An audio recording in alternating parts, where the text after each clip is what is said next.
ನಮಸ್ತೆ ಫ್ರೆಂಡ್ಸ್, ಅಕ್ಷಯ ಪಾತ್ರೆ ಅಡುಗೆ ಮನೆಗೆ ನಿಮಗೆಲ್ಲರಿಗೂ ಪ್ರೀತಿಯ ಸ್ವಾಗತ. ಮಳೆ ಬರ್ತಾ ಇರುವಾಗ ಏನಾದರೂ ಬಿಸಿ ಬಿಸಿಯಾಗಿ ಕುಡಿಯೋಣ ತಿನ್ನುವ ಅಂತ ಅನಿಸ್ತದೆ. ಬಜ್ಜಿ ಬೋಂಡ ಎಲ್ಲ ತಿನ್ನೋದಿದ್ದೇ ಆದರೆ ಹೆಲ್ತಿ ಆಪ್ಷನ್ ಅಂತ ಬಂದಾಗ ನಮಗೆ ಸೂಪ್ ಒಳ್ಳೆಯದಾಗ್ತದೆ, ಬಿಸಿ ಬಿಸಿ ಸೂಪು. ಇವತ್ತು ನಾನು ಬಾಯಿಗೆ ರುಚಿಯಾದಂಥ ಬಿಸಿಯಾಗಿ ಇರುವಂಥ ಮತ್ತು ಆರೋಗ್ಯಪೂರ್ಣವಾದಂಥ ಒಂದು ಸೂಪನ್ನು ತೋರಿಸ್ತಾ ಇದ್ದೇನೆ. ಅದು ಸ್ವೀಟ್ ಕಾರ್ನ್ ಸೂಪು. ಮಾಡುವ ವಿಧಾನವನ್ನು ನೋಡ್ಕೊಳ್ಳಿ.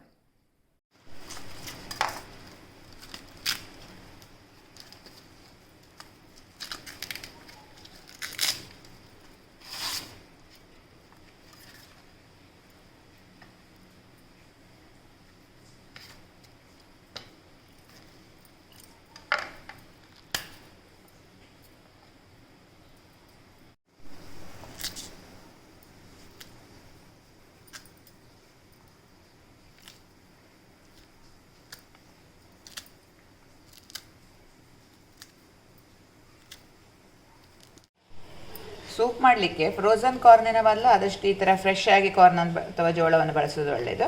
ಜೋಳವನ್ನು ಬಿಡಿಸ್ಕೊಂಡು ಇದನ್ನು ರುಬ್ಬಿಕೊಳ್ಬೇಕು. ಇದರಲ್ಲಿ ಮುಕ್ಕಾಲು ಭಾಗ ಆಗುವಷ್ಟು ಜೋಳವನ್ನು ನಾವು ರುಬ್ಬಿಕೊಳ್ಬೇಕು. ಒಂದು ಸ್ವಲ್ಪ ಕಾರ್ನನ್ನು ಹಾಗೆ ಬೇಯಿಸ್ಕೊಂಡು ಉಪಯೋಗಿಸ್ಕೊಳ್ಳೋಣ. ಸ್ವೀಟ್ ಕಾರ್ನ್ ಜೊತೆಗೆ ನಾವು ಕೆಲವು ಸಾಮಗ್ರಿಗಳನ್ನು ತಗೊಳ್ಬೇಕು. ಇದು ಬೆಣ್ಣೆ, ಇದು ಕರಿಮೆಣಸಿನ ಪುಡಿ, ಸ್ವಲ್ಪ ಕಾರ್ನ್ ಫ್ಲೋರ್ ತೊಗೊಂಡಿದ್ದೇನೆ, ಒಂದು ದೊಡ್ಡ ಚಮಚ ಆಗುವಷ್ಟು ಉಪ್ಪು, ಸ್ವಲ್ಪ ಈರುಳ್ಳಿ. ಇದರ ಬದಲಾಗಿ ಸ್ಪ್ರಿಂಗ್ ಆನಿಯನ್ ಕೂಡ ಉಪಯೋಗ ಮಾಡ್ಕೊಳ್ಬೋದು. ಸ್ಪ್ರಿಂಗ್ ಆನಿಯನ್ ಇದ್ದವರು ಅದನ್ನೇ ಬಳಸ್ಕೊಂಡ್ರೆ ಒಳ್ಳೆಯದು. ಸ್ವಲ್ಪ ಹಸಿಮೆಣಸನ್ನು ಸಣ್ಣದಾಗಿ ಹೆಚ್ಕೊಂಡಿದ್ದೇನೆ. ಸಣ್ಣದಾಗಿ ಹೆಚ್ಕೊಂಡಂಥ ಬೆಳ್ಳುಳ್ಳಿ, ಇದು ಶುಂಠಿ, ಆಮೇಲೆ ಕೊತ್ತಂಬರಿ ಸೊಪ್ಪಿನ ದಂಟು ಇದೆಯಲ್ಲ ಅದು ಹಾಕಿದರೆ ತುಂಬ ಪರಿಮಳ ಬರ್ತದೆ, ಅದಕ್ಕೆ ಸ್ವಲ್ಪ ಅದನ್ನು ಹಾಕ್ತಾ ಇದ್ದೇನೆ. ಇದು ಆಪ್ಷನಲ್. ಇಷ್ಟು ಸಾಮಗ್ರಿಗಳನ್ನು ಬಳಸ್ತಾ ಇದ್ದೇನೆ. ಮೊದಲಿಗೆ ಸ್ವಲ್ಪ ಕಾರ್ನ್ ಅಂದರೆ ಮುಕ್ಕಾಲು ಭಾಗ ಆಗುವಷ್ಟು ಕಾರ್ನನ್ನು ನುಣ್ಣಗೆ ರುಬ್ಬಿಕೊಳ್ಬೇಕು. ಸ್ವಲ್ಪವೇ ಸ್ವಲ್ಪ ನೀರು ಹಾಕ್ಕೊಳ್ತಾ ಇದ್ದೇನೆ. ಸ್ವಲ್ಪವೇ ಸ್ವಲ್ಪ ನೀರು ಹಾಕ್ಕೊಂಡು ತರಿತರಿಯಾಗಿ ಬೇಡ, ನುಣ್ಣಗೆ ರುಬ್ಬಿಕೊಳ್ಳೋಣ. ನುಣ್ಣಗೆ ರುಬ್ಬಿಕೊಂಡಾಯಿತು. ಕೆಲವು ಸರ್ತಿ ಕಾರ್ನ್ ಸ್ವಲ್ಪ ಬೆಳೆದಿರ್ತದೆ, ಅಂಥ ಸಂದರ್ಭದಲ್ಲಿ ಇದನ್ನು ಸೋಸಿಕೊಳ್ಬೋದು. ಇದರಲ್ಲೆಲ್ಲರ ಸಿಪ್ಪೆ ಭಾಗ ಇರ್ತದಲ್ಲ, ಅದು ಕಚ ಕಚ ಆಗ್ತದೆ ಬಾಯಿಗೆ, ಹಾಗಾಗಿ ಇದನ್ನು ಸೋಸಿಕೊಳ್ಬೋದು. ಇದು ಎಳೆಯದಾದ ಕಾರಣ ನಾನು ಇದನ್ನು ಹೀಗೆ ಬಳಸ್ತಾ ಇದ್ದೇನೆ. ಈಗ ಸೂಪ್ ಮಾಡೋಣ.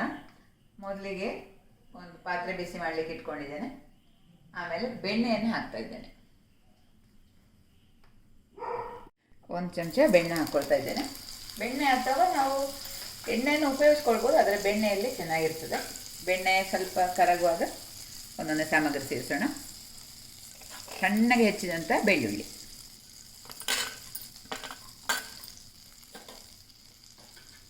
ಬೆಳ್ಳುಳ್ಳಿ ಕೆಂಪಾಗೋ ತನಕ ಹುರ್ಕೊಳ್ಳೋದು ಬೇಡ, ಸ್ವಲ್ಪವೇ ಸ್ವಲ್ಪ. ಹಾಗಾಗಿ ಬೆಣ್ಣೆ ಕರಗುವಷ್ಟೊತ್ತಿಗೆ ನಾವು ಸೇರಿಸ್ಕೊಳ್ಬೋದು.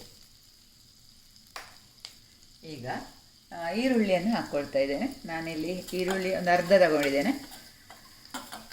ಆಗಲೇ ಹೇಳಿದ ಹಾಗೆ ಸ್ಪ್ರಿಂಗ್ ಆನಿಯನ್ ಇದ್ದರೆ ಸ್ಪ್ರಿಂಗ್ ಆನಿಯನ್ ಬೆಸ್ಟ್. ಒಂದು ಈರುಳ್ಳಿ ಗಡ್ಡೆ ಹಾಕಿದರೆ ಸಾಕು. ಇದೊಂದು ಸ್ವಲ್ಪ ಬಾಡಿಸ್ಕೊಳ್ಬೇಕು. ಈ ಸ್ವೀಟ್ ಕಾರ್ನ್ ಸೂಪ್ ಮಾಡುವಾಗ ನಾವು ಸ್ವೀಟ್ ಕಾರ್ನ್ ಜೊತೆ ಬೇರೆ ವೆಜಿಟೇಬಲ್ಸ್ ಕೂಡ ಸೇರಿಸ್ಕೊಳ್ಬೋದು. ಕ್ಯಾಪ್ಸಿಕಮ್ ಸೇರಿಸ್ಬೋದು, ಕ್ಯಾರೆಟು, ಬೀನ್ಸು ಇಂಥದ್ದೆಲ್ಲ ಸೇರಿಸ್ಕೊಂಡು ಕೂಡ ಮಾಡ್ಬೋದು. ಇವತ್ತು ನಾವು ಕಾರ್ನ್ ಅಷ್ಟೇ ಹಾಕ್ಕೊಳ್ಳೋಣ. ಈರುಳ್ಳಿ ಸ್ವಲ್ಪ ಬಣ್ಣ ಬದಲಿದಾಗ ನಾವು ಕಾರ್ನನ್ನು ಹಾಕ್ಕೊಳ್ಳೋಣ. ಜೊತೆಗೆ ನೀರು ಹಾಕ್ಕೊಳ್ತಾ ಇದ್ದೇನೆ. ನೀರು 2 ಕಪ್ ನೀರು ಸೂಪ್ ಮಾಡಬೇಕಾದ್ರೆ ಒಂದು 3 ಕಪ್ ಆಗುವಷ್ಟು ನೀರನ್ನು ಹಾಕ್ಕೊಳ್ಳೋಣ. ಈಗ ನೀರು ಹಾಕಿ ಆಯಿತು. ಹಸಿಮೆಣಸು ಸಣ್ಣದಾಗಿ ಹೆಚ್ಚಿದ್ದನ್ನು ಸ್ವಲ್ಪ ಹಾಕ್ಕೊಳ್ತೇನೆ ಖಾರಕ್ಕೆ. ಆಮೇಲೆ ಸ್ವಲ್ಪವೇ ಸ್ವಲ್ಪ ಶುಂಠಿ ಕೂಡ ಹಾಕ್ಕೊಳ್ತೇನೆ.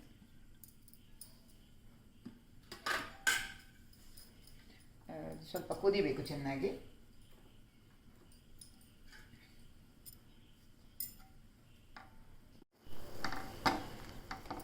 ಚೆನ್ನಾಗಿ ಕುದಿಯುವಾಗ ನಾವು ರುಬ್ಬಿಟ್ಟಂತಹ ಕಾರ್ನನ್ನು ಸೇರಿಸ್ಕೊಳ್ಬೇಕು.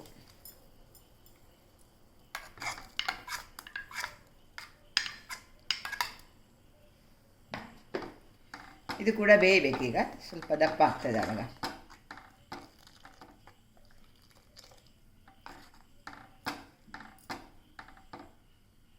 ಅದು ಕುದಿಯುವಷ್ಟೊತ್ತಿಗೆ ನಾವು ಒಂದು ಸ್ವಲ್ಪ ಕಾರ್ನ್ ಸ್ಲರಿ ಮಾಡ್ಕೊಳ್ಳೋಣ.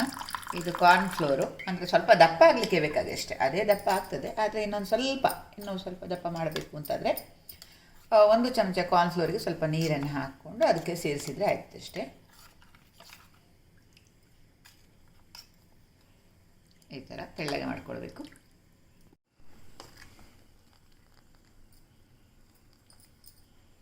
ಚೆನ್ನಾಗಿ ಕುದೀತಾ ಇದೆ. ಈಗ ಉಪ್ಪು ಸೇರಿಸೋಣ.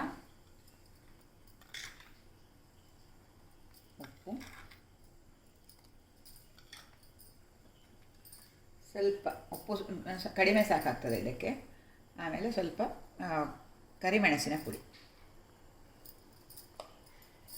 ಈಗ ಖಾರ ಆಯಿತು.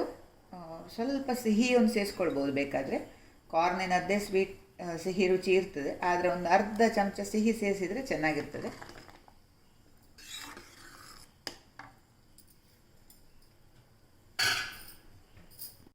ನಾನೊಂದು ಅರ್ಧ ಚಮಚ ಸಕ್ಕರೆಯನ್ನು ಕೂಡ ಹಾಕ್ಕೊಳ್ತಾ ಇದ್ದೇನೆ. ಇದು ಆಪ್ಷನಲ್.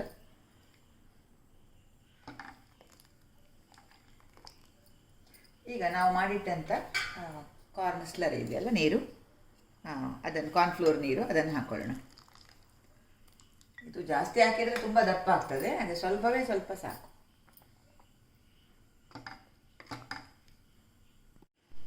ಚೆನ್ನಾಗಿ ಕುದೀತಾ ಇದೆ. ಬಿಸಿ ಬಿಸಿ ಸೂಪ್ ರೆಡಿ ಆಯಿತು. ಕೊನೆಯದಾಗ ಒಂದು ಸ್ವಲ್ಪ ಕೊತ್ತಂಬರಿ ದಂಟು ಇದು, ಅದನ್ನು ಸೇರಿಸ್ತಾ ಇದ್ದೇನೆ. ಸ್ಪ್ರಿಂಗ್ ಆನಿಯನ್ ಕೂಡ ಹಾಕ್ಕೊಳ್ಬೋದು. ಆಮೇಲೆ ಇದು ಹುಳಿ ಬೇಕು ಅಂತ ಅಂದರೆ, ಇದಕ್ಕೆ ಹುಳಿ ಅಂಶ ಬೇಕು ಅನ್ನೋ ಇಷ್ಟಪಡುವವರು ಸ್ವಲ್ಪ ವಿನೆಗರನ್ನು ಕೂಡ ಸೇರಿಸ್ಕೊಳ್ಬೋದು. ನಾನು ಹಾಕ್ತಾಯಿಲ್ಲ, ಸಿಹಿ ಅಂಶವನ್ನೇ ಬಳಸಿದ್ದೇನೆ, ಹಾಗಾಗಿ ಸಕ್ಕರೆಯನ್ನು ಹಾಕಿದ್ದೇನೆ. ಹುಳಿ ಬೇಕು ಅಂದರೆ ಮಾತ್ರ ವಿನೆಗರ್ ಸೇರಿಸ್ಕೊಳ್ಬೋದು, ಒಂದು ಅರ್ಧ ಚಮಚ ಆಗುವಷ್ಟು. ಮಳೆಗಾಲಕ್ಕೆ ಬೆಸ್ಟ್ ಸೂಪು, ಬಾಯಿಗೂ ರುಚಿ, ಆಮೇಲೆ ದೇಹಕ್ಕೆ ಹಿತವಾದದ್ದು. ಇದು ರೆಡಿ.